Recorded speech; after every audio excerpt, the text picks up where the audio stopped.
Well, the Beatles were probably my favorite group. Really liked them a lot. With Rubber Soul, one of my buddies brought it over and played it for me. I said, I can't believe this album, He kept playing it and playing it. I said, wow! I couldn't believe it. That made me write the Pet Sounds album. Beach Boys was a primary thing, where the Cream was kind of philosophically driven by the idea that we could somehow do something like that, or be inspired by that, Pet Sounds, An acetate of Pet Sounds.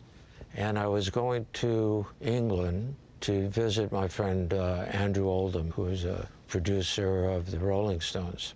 And Paul McCartney came by, and I played them Pet Sounds. And they were listening to everything that Brian was doing and thinking about how they could use certain things that he was doing on Pet Sounds.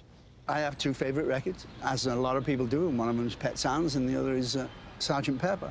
You can listen to the records and you can see the cross-pollination. It was a magical thing.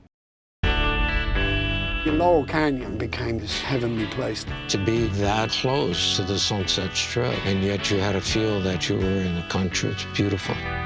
Everything turn, turn, turn. There is a season, turn, turn. Laurel Canyon, it's like an open ticket to a studio, to a record, to everything. That's an incredible environment for a musician to be in. I fell in love with it. All the bands you think of as that California sound. Buffalo Springfield. My name is Neil Young. The Beach Boys. Hi, Brian Wilson. The Mamas and Papas. The Byrds. They were all there. This kind of thing could only happen in Laurel Canyon.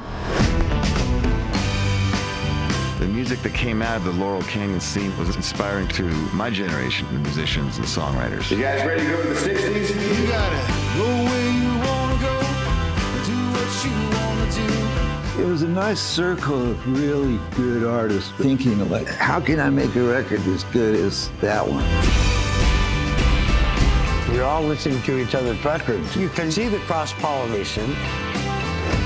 The Beach Boys were said to be responsible for Sgt. Pepper. They're just the best. Imagine a band influencing the Beatles. Everyone was writing together. You'd go over to someone's house and you always brought your guitar. People would just knock on the door and go, hey, listen to this. Brian lived right down the street from us. The whole living room was full of sand. She said, I know it's crazy, but he's writing some great songs. And he was writing Pet Sounds. These records come all of a sudden like an avalanche, and there's nothing like them before. Music happens at a particular moment in time, and it changes everything going forward. The power of music is undeniable. I truly believe it can change the world.